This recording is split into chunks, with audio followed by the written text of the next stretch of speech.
جب افعال بندگان کو مشاہدہ کرنے لگے تو آپ کو خدا کی نافرمانیوں پر ان جاہلوں کے درمیان جلال آ گیا. جب آپ نے ملکوت کی سیر کرتے ہوئے دیکھا بعض مقامات پہ لوگ برائی کر رہے تھے، کوئی چھپ کر رہا تھا تو کوئی کسی مقام پر ظاہر بظاہر کر رہا تھا. آپ مشاہدہ پروردگار کے اعتبار سے دیکھ رہے تھے کہ خدا کے سامنے خدا کے بندے اتنی زیادہ جرأت کے ساتھ گناہ کر رہے. آپ نے بد دعا کی دو گناہگار کے لیے جو ارتکاب جرم کر رہے تھے. خدا نے بد دعا قبول کی، دونوں مر گئے اور آگے بڑھے. پھر کسی مقام میں دیکھا گناہ ہو رہا ہے، پھر بد دعا کر دی اور آگے بڑھ گئے. تو جہاں جہاں سے گزرتے گئے وہاں حضرت ابراہیم نے محبت پروردگار میں ایسے حلیم تھے حضرت ابراہیم کہ آپ اپنے دسترخوان سے سب کو تو نوازتے تھے مگر شرط کے ساتھ کہ کھانا تو کھاؤ مگر نام خدا کے ساتھ. اور جس مہمان نے آپ کے سامنے نام خدا لینے سے انکار کر دیا آپ نے اسے دسترخوان سے اٹھا دیا. ایسے حلیم تھے. صلوات پڑھے محمد و آل محمد.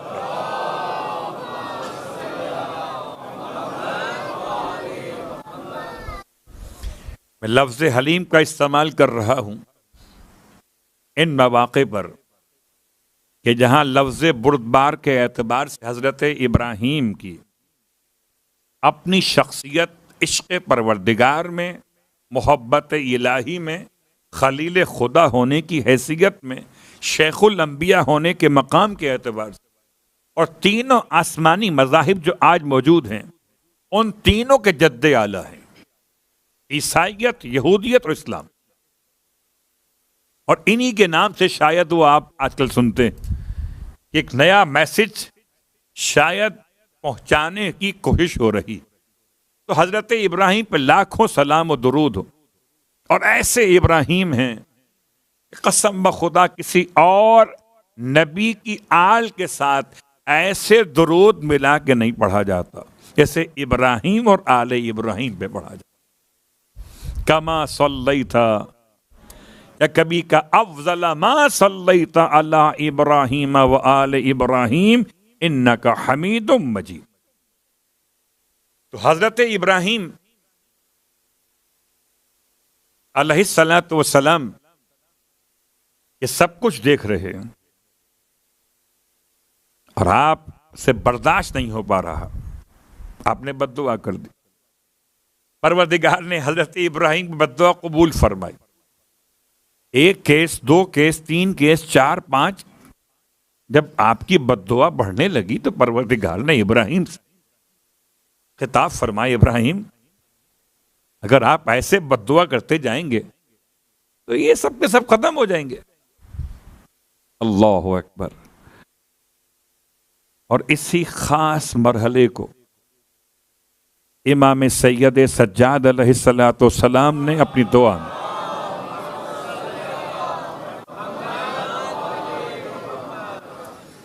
اس طرح سے خدا کے حلم کو بیان کیا. نبی کا حلم اور ہے، خدا کا حلم اور ہے. خدا ایسا حلیم ہے کہ امام فرماتے ہیں پروردگار تو دیکھ رہا ہے اور تیری نافرمانی ہو رہی اور تو ایسے دیکھ رہا جیسے تیری نہیں ہو رہی کسی اور کی ہو رہی. اللہ اکبر. اس سے زیادہ آسان الفاظ میں ہمارے اور آپ کے لیے مولا کیا ارشاد فرمائیں گے؟ ایسے جیسے گلا پروا ہو آپ کے الفاظ میرے الفاظ میں کسی اور کی ہو رہی ہے. خدا اتنا حلیم ہے. حضرت ابراہیم آپ کے بیٹے اسماعیل بھی حلیم اور لفظ حلم سے کل ہم آپ کی خدمت میں اہل بیت کی شخصیات میں امام رضا علیہ الصلوۃ والسلام تک پہنچ گئے تھے۔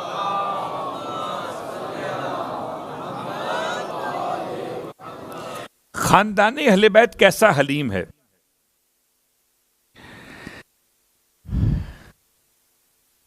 یہ فضل بن سہل اور اس کا بھائی حسن بن سہل خراسانی،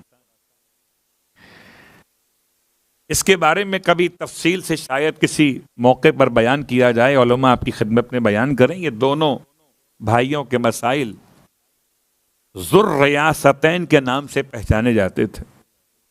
بڑی ان کی مامون کے دربار میں ان کی بات مانی جاتی تھی۔ میں پورا واقعہ بیان نہیں کرتا، بہت تفصیل واقعے کے اندر کہ امام کا مشورہ اور ہے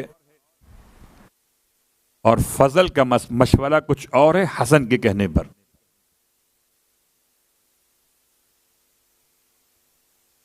اور مامون نے امام کے مشورے کو اہمیت دی،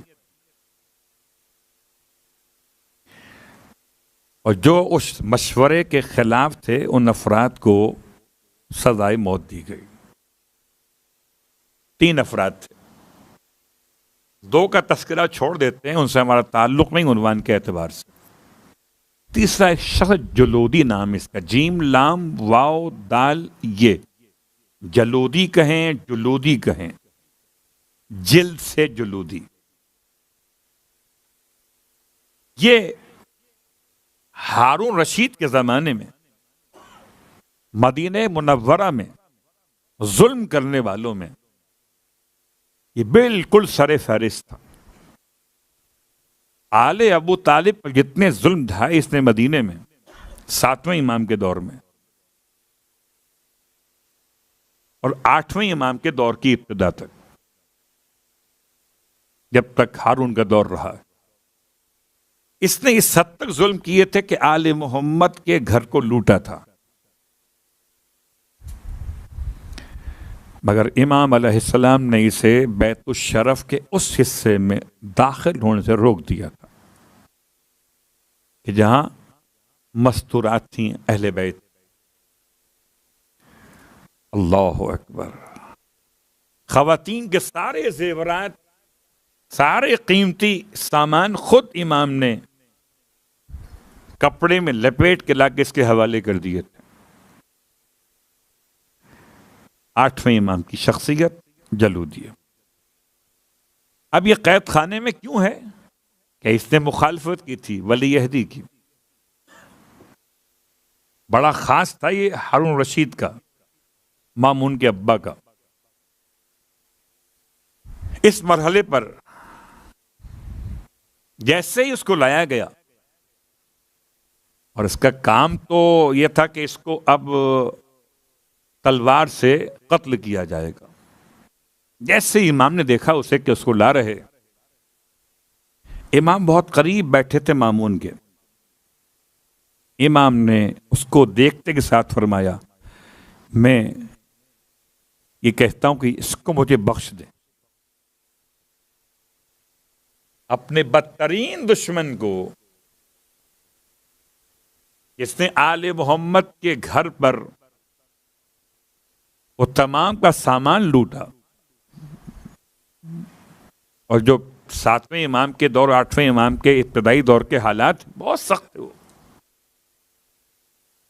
اس کو مجھے بخش دیں، کیونکہ بات ہو رہی تھی مامون کے اور مولا کے درمیان، اور اس کی آواز اس تک نہیں پہنچ سکتی تھی۔ وہ یہ سمجھا کہ چونکہ امام رضا کو میں ستا چکا ہوں ان کے گھر پر حملہ کر کے، سارا سامان لوٹ کے، تو یہ میرے خلاف مامون سے سزا کی بات کر رہے۔ اس نے اپنے طور پہ سمجھ کے چلایا وہیں سے، کہتا ہے مامون سے، مامون تجھے خدا کی قسم ہے اور جو میں نے تیرے باپ کی خدمت کی ہے اس خدمت کا واسطہ ہے، ان کی سفارش مت ماننا میرے بارے میں، امام رضا کی سفارش مت ماننا۔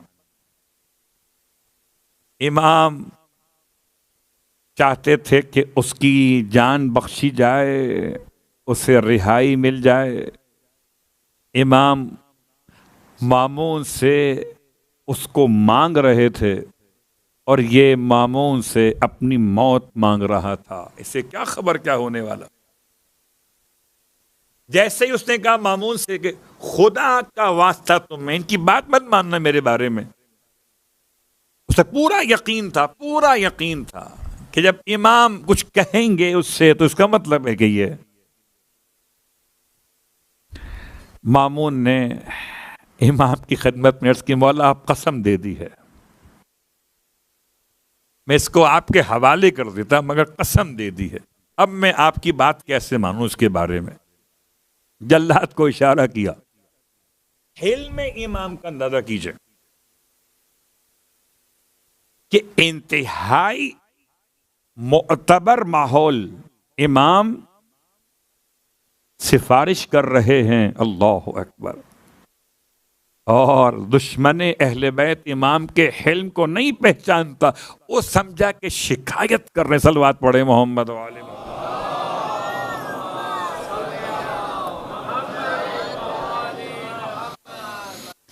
اور امام کی شخصیت میں کیا سحر ہے؟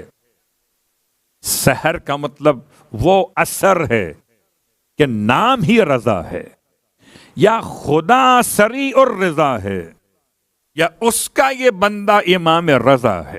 اللہ اکبر۔ سب کے لیے عطا ہے، سب کے لیے بخشش ہے، سب کے لیے جود و کرم ہے۔ اللہ اکبر۔ امام کی شخصیت کے باب میں گرچہ دو جملے آپ کی خدمت میں عرض کرنا چاہوں گا۔ ایک جملہ